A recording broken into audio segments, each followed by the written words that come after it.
A policeman shot repeatedly last night leads to a continuing island-wide manhunt. A single mother of 4 loses everything in a fire.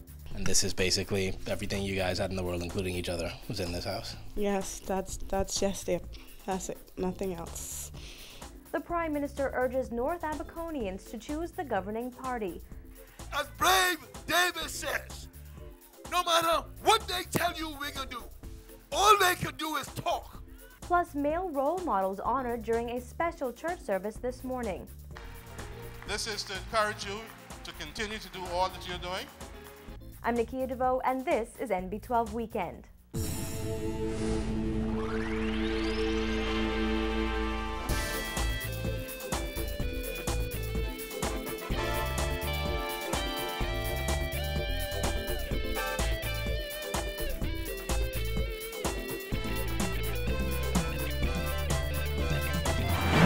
Welcome to NB12 Weekend. Thanks for spending your Sunday evening with us. An island-wide manhunt is on for a suspect who shot an off-duty police officer several times when he went on a social call last night.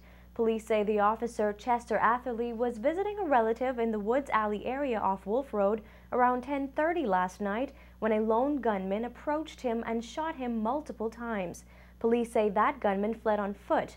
At this point, little is known about the suspect police are looking for, but we can tell you that Atherley, who works at the Wolf Road police station, was shot 6 times and rushed to Princess Margaret Hospital shortly after that.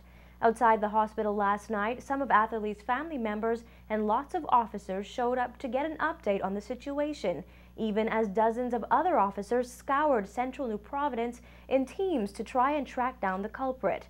Atherley was said to be responding to questions after he was shot and was taken into surgery around 1 a.m. As of the last report, Atherley was still in hospital and was listed in serious condition. As we said, police have launched an island-wide manhunt for the suspect in this matter and are appealing to anyone who may have any information about this incident to contact police at 919 or Crime Stoppers at 328-TIPS.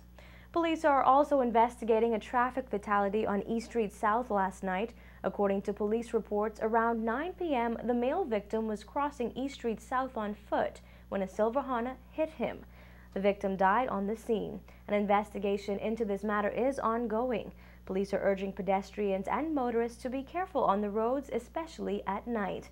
Now, this is the second fatality in 2 days. A motorcyclist was killed early yesterday morning after he lost control and slammed into a guardrail on Sir Milo Butler Highway. He suffered from head trauma and died on the scene. Just 2 hours later, traffic police were on the scene of another serious accident. However, this one not fatal. Police say 1 woman is in critical condition, 1 in serious condition, and another 4 women in stable condition in hospital after their Suzuki and Avalon vehicles collided on Shirley Street yesterday morning.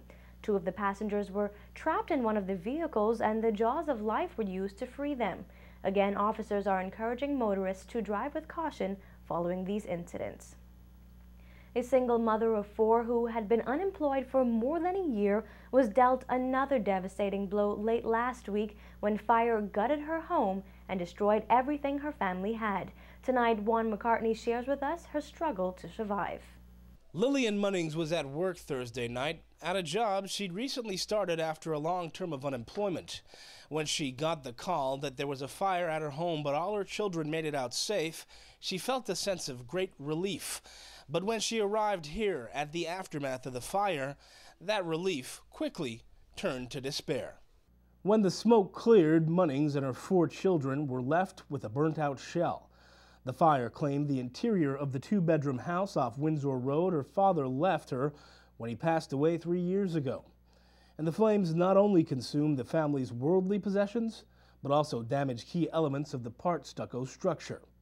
When we spoke to her this weekend, the 38-year-old struggling single mother said she's not sure how she and her kids, ages 16, 14, 7, and 3, will make it. She also talked about her initial reaction to the fire. When I came home, I just met the fire engines and everything was then already here. The fire was then out already, and this is what I meet. And all your kids were at home at the time? Yes, they was.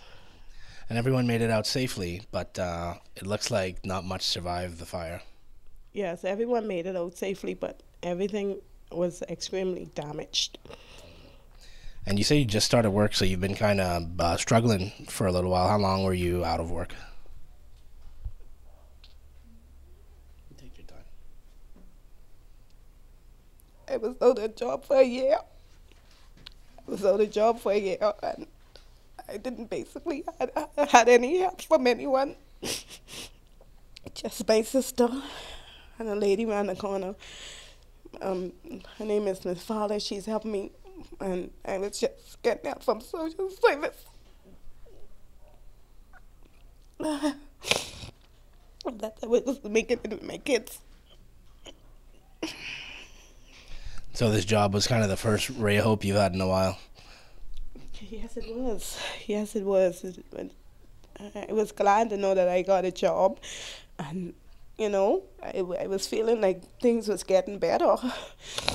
Now to come back to this, to start back from square one, and you know, social service give me and my kids a place to stay, but it's only for 14 days, and I don't know where we're gonna go or nothing like that because I really don't have any help.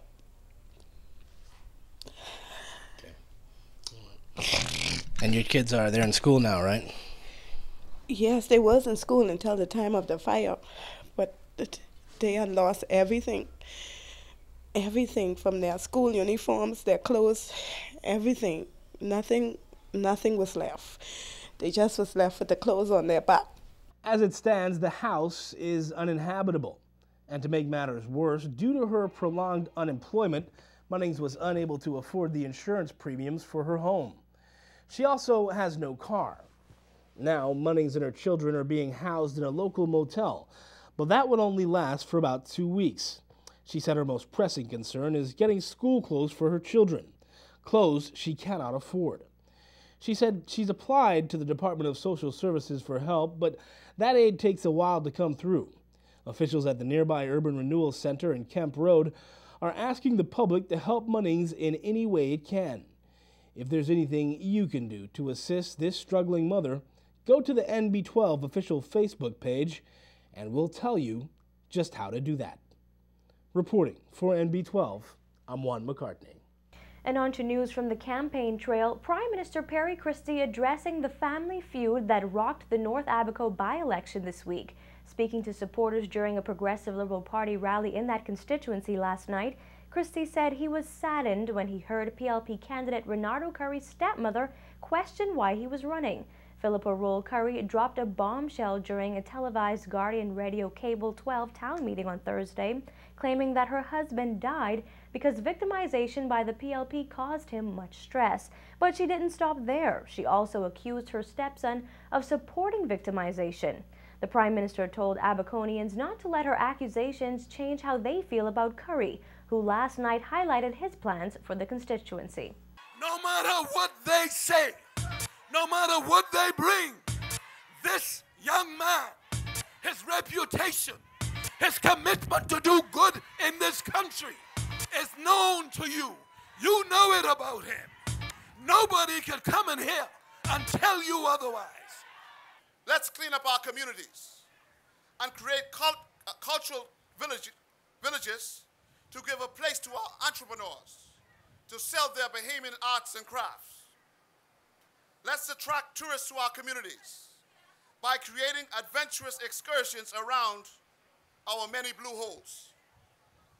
Let's open ecotourism boutiques resorts that target that growing segment of the tourism market.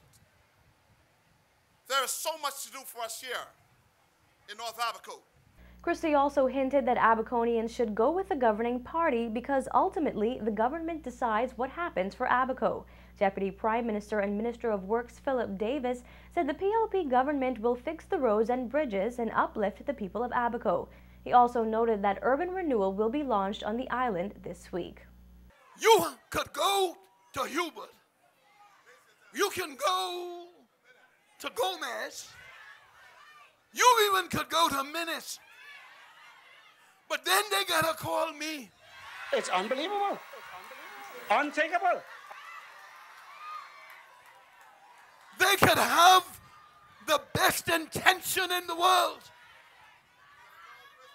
They could pray and do, oh God, I want to do this. But God has spoken.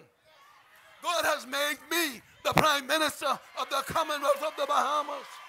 And urban renewal will be open here next week on the 11th. In just a few days, you'll go down to the old National Insurance Building and find urban renewal there. If it is important to you, North Abaco, and important to Renado, it's important to us. North Abaconians head to the polls on Monday, October 15th.